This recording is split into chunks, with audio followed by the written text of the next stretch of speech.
our good friend Aaron Torres lives in Los Angeles and joining us here on Halftime on a Friday morning like usual to talk some sports. But, man, Aaron, I hate what I've seen. I know I checked in with Aaron yesterday, and he's all right. Sounds like the house is okay. But, AT, my heart's broken about what's happened in Los Angeles, and I know you've got to feel the same about your neighbors.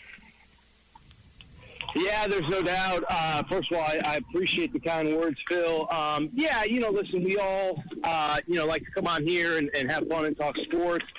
But, yeah, there was the Palisades fire, and then there was, if you paid attention, the Altadena fire. And I actually lived in Altadena for a while, and I now live in the neighboring town of Pasadena. And, on the one hand, just insanely grateful that, everything that everybody that I know, everyone that I know is fine and safe. But, I mean, I'm not lying when I say that, probably 3-4 miles from us, everything's completely gone. And so we did actually briefly evacuate on Tuesday night through yesterday morning, came back. Other than a little bad air quality and, some down branches, everything is good for us. But there's a lot of people that are impacted. And, the one thing I will say, I know there's a lot of bad weather going on around the country, is that, I know people that have lived in Los Angeles for 30 years that have said we've never seen anything like this. It was kind of the combination of the winds that then became fires. And, for people who weren't really following, Tuesday we had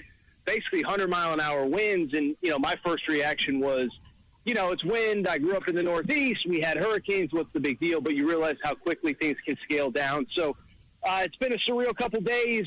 I'm happy to just talk sports going forward. Thank you for the kind words, and I think it goes without saying as well. Thank you to all the, firefighters, first responders, people like that, because I know they've been working around the clock. So I got the easy part to talk sports, and I don't want to be a downer. It's a Friday. SEC basketball has started, so we can be positive. I don't mean to be a downer. I apologize. I don't want to be a downer either, Aaron, but the Razorbacks have lost 2 in a row. We get Florida coming in, and if you took Ole Miss's top 7 in their rotation and you took Arkansas's top 7 in our rotation and you just did combine testing, we have 7 better athletes than what Ole Miss had bringing out there on the floor. So should I be encouraged, or how should I feel if I'm a Razorback basketball fan right now? I don't think encouraged is probably the right word. I don't think you necessarily need to be totally discouraged either. I mean, listen, I was thinking about it. I know that we live in this portal world and whatever, but it is still hard to completely flip a roster. I mean, Kentucky has some great wins. They certainly do not have all the answers. I mean, they've lost to 3 unranked teams. Coach Muss, who I love out here in Los Angeles, is struggling right now a little bit. So, it's not just Arkansas that doesn't have answers right now. I do think the justifiably frustrating part is that, one, you do have an insanely talented roster, as you said, Matt.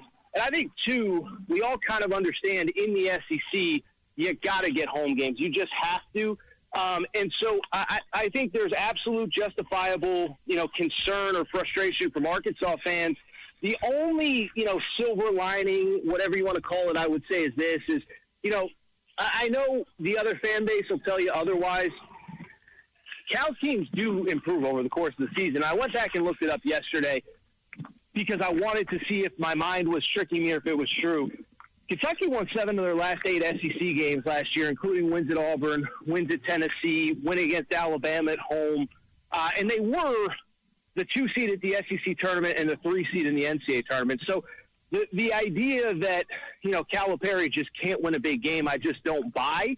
But, yeah, I think it goes without saying there's a lot to work on. And, again, I know I'm going long on all my answers here. The one thing I will say, once you get past Florida, you do hit about as soft of a spot in the schedule as you're going to be able to get all year in the SEC. I don't think it's inconceivable that you beat Florida on Saturday because you do have the talent. But I do think after that it gets a little bit easy. Let me ask you guys a question. I want to ask you because I'm a guy who, I made my first pilgrimage to Bud Walton Arena a little over a year ago, and it was one of the greatest environments I've ever been part of. What do you guys, and I don't know if there are certain things in the athletic department that you guys can't talk about. If there is, and you have to plead the fifth, I understand. But why is there so much trouble getting fans to the arena? And, especially for an SEC opener against a ranked team, what do you guys diagnose? Or I don't even know if it's something you could talk about, but I would be curious for your perspective. That's like the $80 million question. And it feels like there's some discontent with at least, how the team might be playing right now, but that doesn't have anything to do with what might have been, you could, I guess, describe as underwhelming crowds in the non-conference schedule. But, it didn't have necessarily those big-name opponents to bring him in. I just kind of expected because, there was an amazing amount of excitement around the program in What about his press conference, goodness. Phil? What was there, 10,000 people there to see him introduce? Absolutely. And it really felt like there was a build-up to the season 2 of anticipation and excitement and all of that. And I still think people are not necessarily like just down on him as the Arkansas coach or on the program. It's just I haven't seen it carry over to the crowds. And, another aspect, and maybe the announcers were talking about it in the Ole Miss game, that it's quieter than usual and everything. And I just don't expect it's going to be any louder tomorrow. We've got like a foot of snow on the ground out here in Fayetteville. So true. You got to defend your home court, but it's got to be a matter of you just don't show up at home and automatically, boom, it's a lightning bolt and you start playing well, especially with a team like Florida coming in, because look at what they almost did at Rupp. Like that game at Rupp with Kentucky, with Florida, Aaron, I watched about 2/3 of it before I had to hit the road. It was about some of the highest level of college basketball I've ever seen. So, no doubt on that. As far as the crowds are concerned, I was just curious for your guys' perspective. Florida's really good, boys. Florida's really good. And, listen, I don't think I've ever done a 180 faster on a team because I watched them a lot in the non-con, and you really look at their non-con schedule. Listen, they tried to schedule brand opponents, but Virginia, obviously, you can't anticipate a Hall of Fame coach who's going to retire 2 weeks before the season. North Carolina is kind of starting to figure things out in the ACC play, but what do they got? 6 losses overall. They haven't really beaten anybody of note. So I went into that game at Rupp saying, okay, let me see it now against a real team in a real road environment. And I think you combine that game, which, as you said, Phil, I agree 100%, as good of a regular season college basketball game as I've seen, with what they did in Tennessee on Tuesday night. It was like, I haven't looked at the box score, and I don't think any Tennessee fan has. There was one point in the second half where Tennessee had made like 6 field goals. Now, that's just a bad night shooting. But Florida also can put it on you really quick. And I think, that to me is the perfect example of what I was talking about a minute ago, where you want to blame Cal, but, Mark Pope doesn't have it all figured out in year 1. Eric Musselman doesn't have it all figured out in year 1. Andy Enfield at SMU doesn't have it figured out in year 1. And you look at Florida, listen, the core of that team made an NCAA tournament and got a 6 seed last year. Walter Clayton was there last year. Will Richard was there last year. A couple of those big guys that are athletic and can shoot threes were there last year. So it's not excusing Arkansas by any stretch. But what I am saying is there is something in this era of college basketball to some holdovers, to some guys that have been there, guys developing within your program. And I think Florida's just a great example of that this year, because they're not only a great team, but you've really seen growth from guys year over year, like Will Richard, like Walter Clayton, and it has turned into a team that's absolutely good enough to get to San Antonio for a Final Four.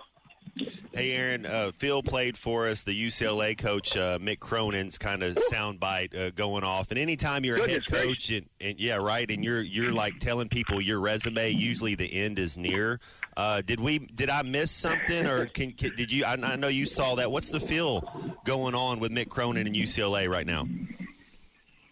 Mick is good for about one of those every year. It's crazy because I was at they played, so that their last 4 games, they played UNC on a neutral. Then they played Gonzaga in LA. It was technically a neutral, but it wasn't really. Then they played at Nebraska and Michigan at home, okay?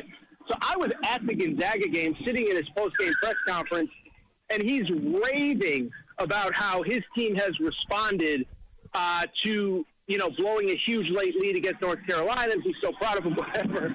And so you lose to Nebraska on the road. They're pretty tough, actually, this year. And then you get blown out by Michigan at home. That's Mick being Mick. Like I said, he's good for about one of those a year.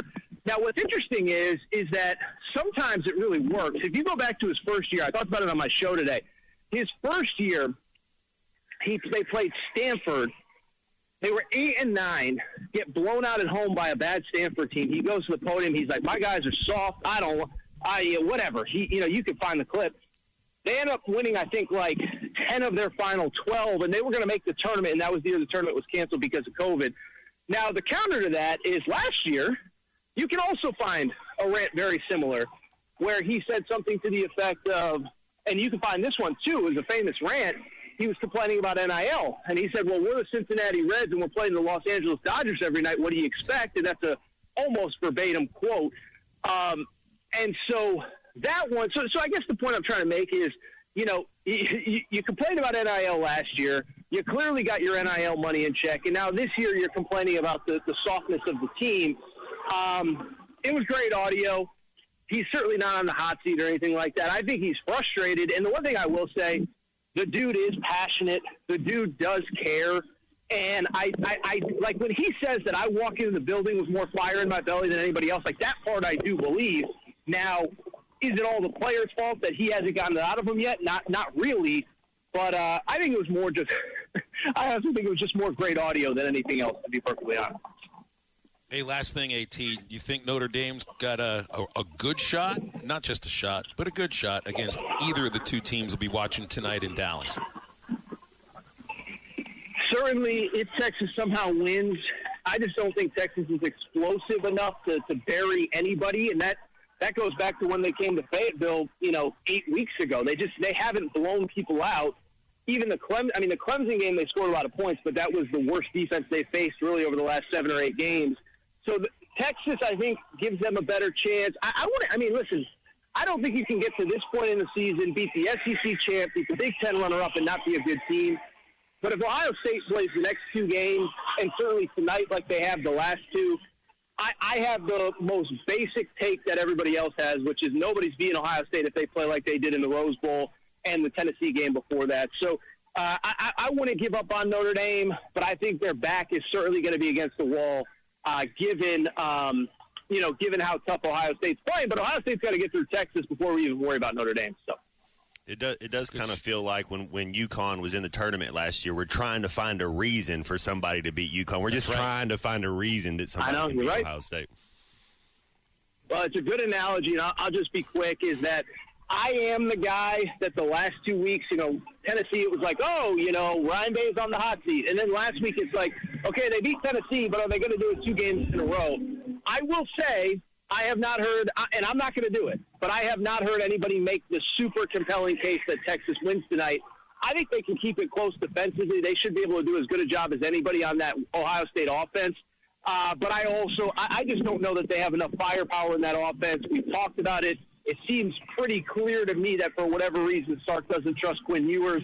But to your point, Matt, is like I haven't heard anybody make a compelling case that they truly believe Texas is going to win tonight, and we always know what happens when stuff like that happens. So maybe the best way for the Texas Longhorns to figure this out is maybe to steal the Michigan uniforms and dress as the Wolverines, and Ohio State has trouble with them. So just those uniforms, maybe that's Connor Stallions. Yeah, hire Connor Stallions. He's free. BetOnline continues to be the world's most trusted betting platform and your number one source for online betting. From the earliest odds to in-game live betting, BetOnline provides you with all the action and the ability to watch the games as they happen. With the largest selection of odds on everything from football, the NBA, and college basketball to NHL and UFC. Head to BetOnline today and don't forget to use the promo code BELIEVE for your welcome bonus on your first deposit. BetOnline, the game starts here.